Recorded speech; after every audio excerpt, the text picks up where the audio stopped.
Yo, what is up YouTube? It's your boy Legend and I'm back with another video. You already know what this is just by looking at the thumbnail. Now, if you guys enjoyed the video, make sure to hit the like button, subscribe while you're at it. But without further ado, let's get into this intro so we can start this what if.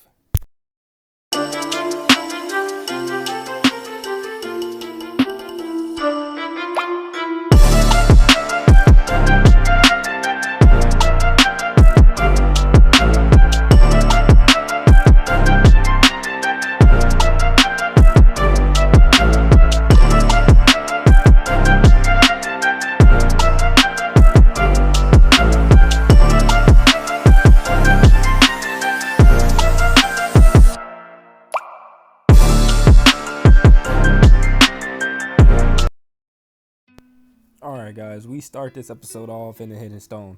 Anoki paced his office. He was afraid. He was in a losing war. He thought if he allied himself with Kumo, they would destroy the leaf. He thought wrong.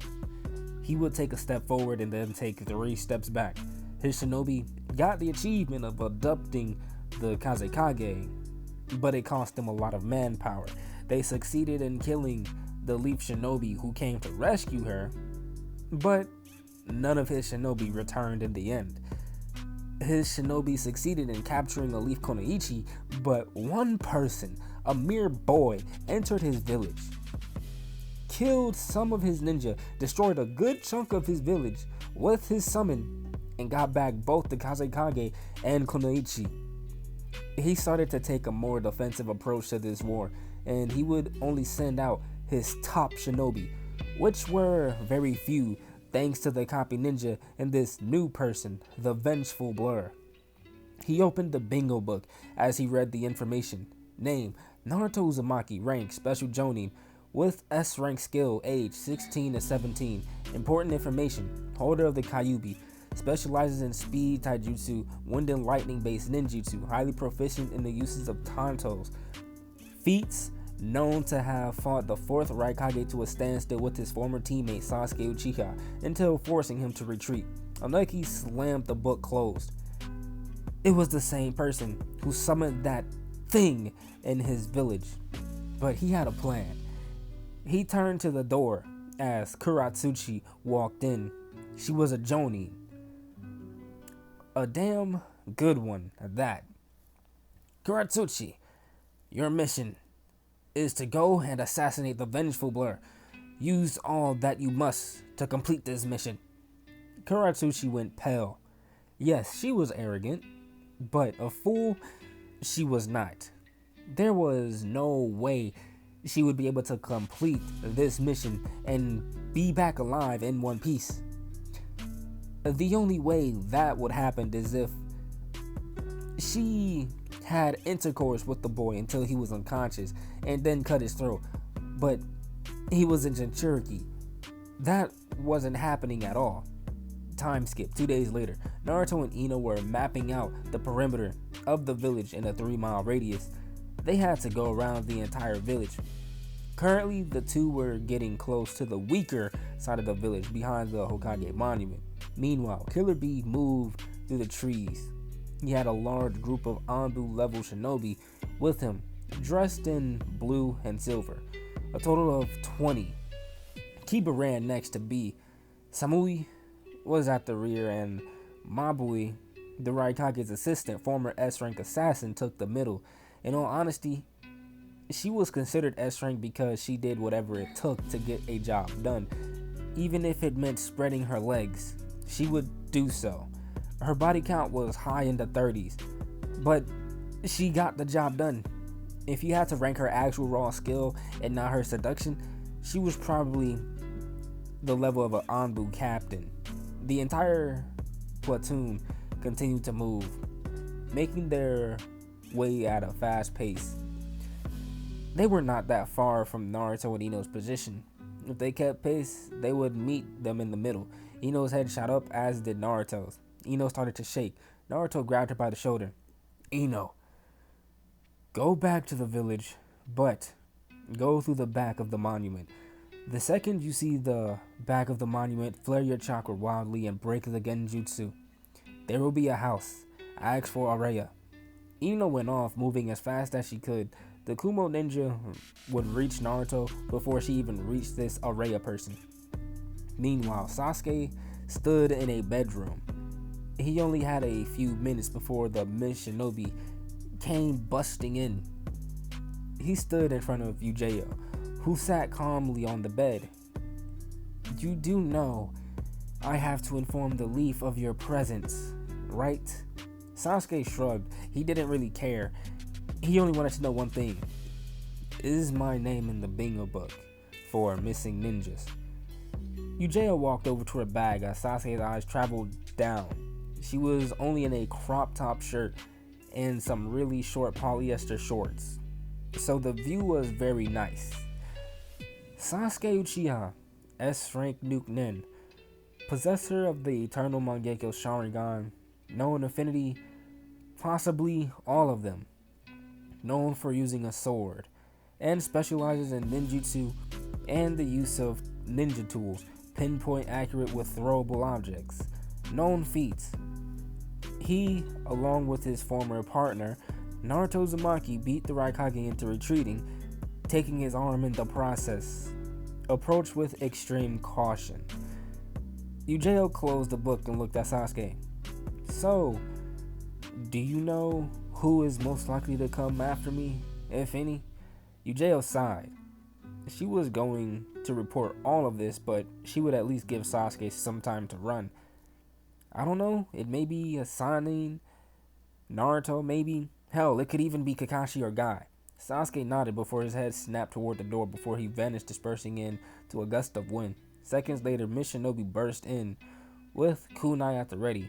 Ujiyo simply moved the book that she was pretending to reading and just looked at the four shinobi, not bothering to cover up the cleavage that she was letting hang out of her shirt slightly. She wasn't even sporting a bra, so they got a view. She sat up on the bed as her shirt fell off of her shoulders even more. Her shorts were now hiked up to the point where part of her ass was visible, along with the outline of her lower lips. The shinobi went to speak, but their words died in their throats immediately. They couldn't speak and look at Ujiyo at the same time, not with their pants tightening by the second. Your presence is needed in the Mizukage's office. After that, the shinobi quickly left. Ujiyo scowled. She hated doing that, using her body to manipulate others. She felt like some common whore when she did so. Ujiyo only did it to instantly get them to just shut the hell up and not question her. She got up and slipped out of the shorts and shirt. She then put on a black panties and bra, then put on a black mesh shorts and shirt. Usually, she would go for the midnight blue one piece that was always worn under the Jonin jacket, but this time, she just went with a black one and wrapped her legs in shinobi tape before putting on her Jonin jacket. She then made her leave, heading toward the water tower. Long story short, she was going back to the village with a few others while Jiraiya and Neji stayed. Ujiyo was already living out of her bag, so there wasn't much for her to pack. And 1 hour later, Ujiyo and others made their way back to Konoha. Meanwhile, Naruto stood on a tree branch, with a platoon of Kumo ninjas only a few feet away from him. Naruto's eyes landed on Kiba, who sported a smirk that only pissed Naruto off. Naruto didn't give a damn if he was being controlled at the time. He was going to ensure Kiba was dead. He nearly got his fiance killed over some bullshit fake mission. He didn't give two shits if he was being controlled at that time. He had control over himself right now, and he was siding with Kumo. Naruto may not like to kill, but when it came to those he cares about, he became vicious, merciless, and vengeful. Naruto's eyes shifted toward B. The first time he took him down, it was because he had caught him off guard. Same with Yugito. And that was at the 5 Kage Summit, but now he was ready. His eyes then shifted to Samui, who immediately averted a gaze, remembering how she was spared by him. Naruto's danger senses flared as he ducked underneath a small dagger that was supposed to take off his head. All he saw was a white blur before it was going into the trees. Naruto only smirked.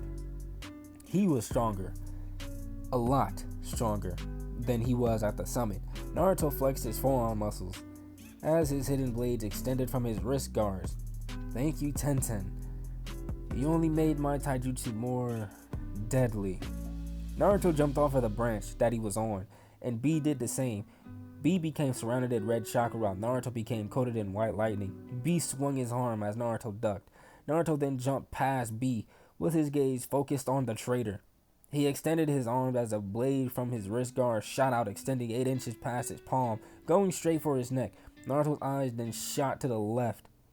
It was that same white blur. It was coming at him fast, but not fast enough. He brung up his other arm as the blade in his guard extended, coming out just in time to stop the dagger from ending his life. Naruto wasn't able to get a good look at his attacker though. She was fast to get away.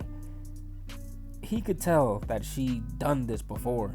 Naruto quickly jumped back as a beam of lightning hit the tree that he was on, splintering it to pieces. You do know you could jump in whenever, right? Oh, I'm sorry. I just wanted to see when my cute little superior would stop holding back and trying to save his massive chakra reserves. Naruto slowly turned his head as he looked at her. Get your ass down here now and keep your mouth in check. I'm saving my reserves because I'm working on this damn barrier for the village. I am in no mood for your games today. I'm already tired from the amount of seals me and Ino set. Araya quickly obeyed. The look that he was giving her struck unnatural fear into her. She wasn't about to do any of her testing and or teasing today. The two traded places and Naruto watched from a distance as his subordinate handled the Kumo shinobi with little difficulty. But behind Naruto, the same white blur slowly made her way to Naruto. He let his guard down. Now he was going to sleep and he would never wake up. Naruto's ear twitched and Mabui saw it. Her adrenaline was high, so his movement was in slow motion as he started to turn his head.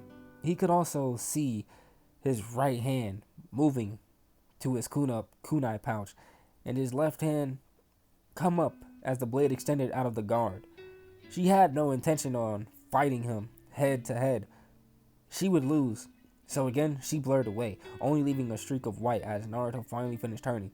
Naruto saw nothing. He knew someone or something was there, but yet he saw nothing. The sounds of fighting came to a stop and was replaced by cursing and yells. Naruto looked to see Kiba being dragged as he was thrown in front of Naruto. What do you plan to do with this? Asked Araya. Naruto looked down at Kiba as he glared up at him. Naruto felt disgusted. He was ashamed of Kiba. His mother died for this village and yet her son turns traitor. To make things worse, Hanabi was the one to break the news to his pregnant elder sister, who was about 2.5 to 3 months with a small bump to show. I'll go and inform Hana. She deserves to know. You go and inform Tsunade Dono. If it were up to me, I'd kill him here and now, but like I planned. But my position also requires me to think of others. Araya was about to give some smart-ass comment on the Dono suffix that he placed on Tsunade's name, but she couldn't. After all, he had control over a large portion of the village shinobi, and if she died right now, he would be the one to take over unless she named a successor. Time skip. 1 week later, Naruto looked at the burning corpse of Kiba Inuzaka. He was publicly executed, and it was ordered by Tsunade herself. Hana stood next to Naruto with tears in her eyes as she looked at the blackening body with wads of melting flesh here and there. What did you think of him? Naruto rose an eyebrow and looked at Hana before looking around at the departing crowd. Was she talking to him? I don't really care for him. He never tried to get along with me, nor did I care. I knew from a young age, the first time I saw him fight, that he was a coward. He used his ninkin as a tool and not a partner. Akamaru was just a distraction to make Kiba himself look good. On top of all that, he nearly got my fiance and former teammate killed on a fake mission. In my eyes, he was a traitor from the start. But that's only my opinion. Hana didn't defend her brother because everything Naruto said was true, nor did Kurenai, who stood to his left. Speaking of the Genjutsu Queen, she was in charge of the chakra control and Genjutsu classes at the academy. But Naruto would need her for a mission soon. He had something planned, but he had time till he needed it done. Naruto turned as he started to leave to go home. Upon his arrival, he saw Anko in the kitchen and she was chewing on some kind of plant. Naruto thought it was something that she had picked up from the deceased Genma since she started it a few weeks ago, but he had to ask, Anko-chan, why are you always chewing on plants? Anko turned and removed the plant from her mouth. It acts as a form of birth control. Don't want to have kids in this day and age. You don't know how long this war would last. That one sentence gave Naruto a lot to think about. He wanted a family. He was open to being a father. At least he thought he was. He wouldn't mind having a mini blonde or purple or brown haired him running around. Naruto started thinking deeper on it, so far to the point where he was thinking back when Danzo was alive. Danzo had every resource to end this war in as little as 2 weeks. Why hasn't he done it? But now he had the resources to do the same. Why hasn't he ended this war? Right now, he was being patient, but with a few pushes, he could have the stone on their knees. It would take work because they had to Biju. Kumo, on the other hand, their forces took a big hit. And now they only had one Biju, and that was B. B was only alive because Araya didn't want to kill him.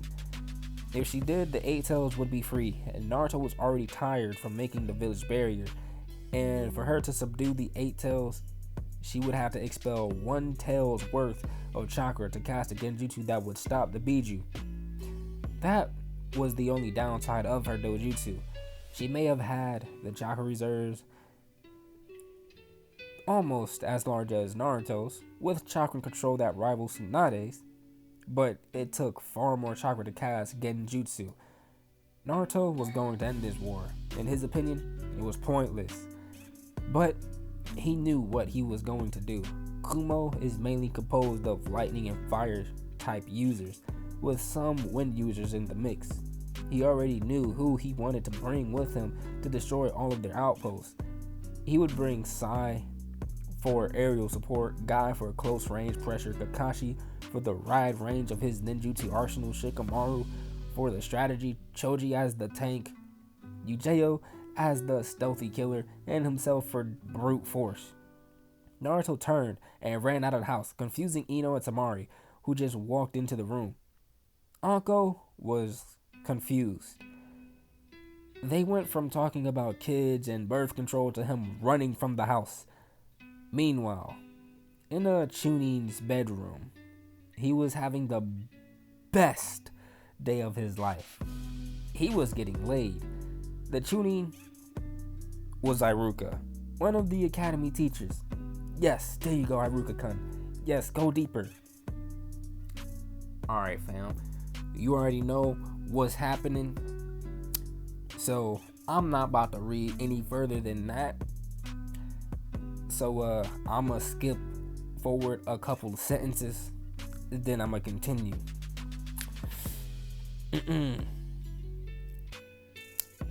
I'm so close, said Iruka. Mabui smirked as she pulled a kunai from underneath the pillow. Don't trust every pretty face you see, whispered Mabui as she drove the kunai into the back of his neck and tore it out, as the blood from his arteries spewed out almost like a fountain. Mabui pushed him off of her and looked at the corpse. It was sloppy. She could do a lot better, but his hands were all over her from the start. So she wasn't able to get her hands on any senbon, but she knew that every shinobi slept with some kind of weapon underneath their pillow. In his case, it was a kunai. That's why it was sloppy.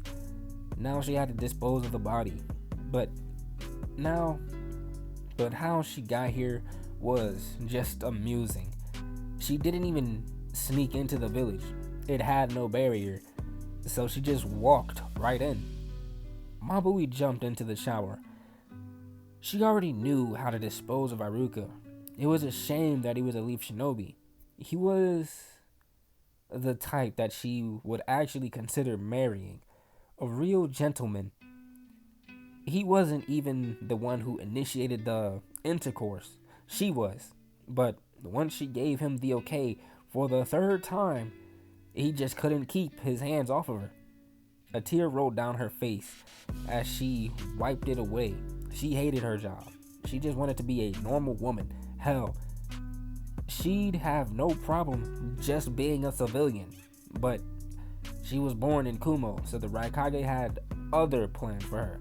A's father took away what she wanted by turning her into what was now at the age of 7. Now she was 29, and still she was giving away her body to unsuspecting men and killing them. She just wanted it all to stop. She was really hoping that the current Raikage would not ask her to do these things, but she was obviously just being naive. Her next victim would probably hurt the most. Yes, he was a shinobi, and yes, he was also 15, but he was also starting to make a name for himself inside the village. The Raikage would surely want the name to stay inside the village. She was going to kill the last Saratobi, Konohamaru, a fucking kid. Meanwhile, Naruto arrived at the Nara compound and got Shikamaru. He told him what he was planning, and the Nara let out a long sigh. To be honest, he was only trying to do the bare minimum, but if there was a way to end the war fast, he could go back to watching his clouds without having his shadows at the ready. The two then went to the rest of the small group, saving Yujeo for last since she lived closest to the Hokage Tower. 30 minutes later, Tsunade looked at Naruto. She was annoyed, to say the least. Naruto, may I talk to you alone? Everyone heard the way Tsunade emphasized on the word alone, and they quickly left. So, Naruto, if you had a way to end this war, why are you just now bringing it up? Obviously, you know more than I do because you actually go out there and fight for the village while I'm here giving orders and making sure that the village can function. So obviously, you have first-hand experience on the strengths and weaknesses of the enemy. So why in Kami's name are you just now bringing this up? Naruto started to explain his reasoning, starting with his talk with Anko and ending with his thoughts on Danzo. And at the end of it, Tsunade's eyebrows were twitching furiously. So, you mean to tell me you only thought of this because you want to have kids? No, I don't want them. I just don't mind the idea of having a clone of me running around. But I wouldn't want a mini me running around in a war. Tsunade wanted to laugh. He wasn't as ignorant, but there were still things that he couldn't phrase properly. It was rather comical. But guys, I'm going to end it off right here. If you guys enjoyed the video, make sure you hit that like button, subscribe while you're at it. But without further ado, I'm out, and I will see you guys in the next one. Peace.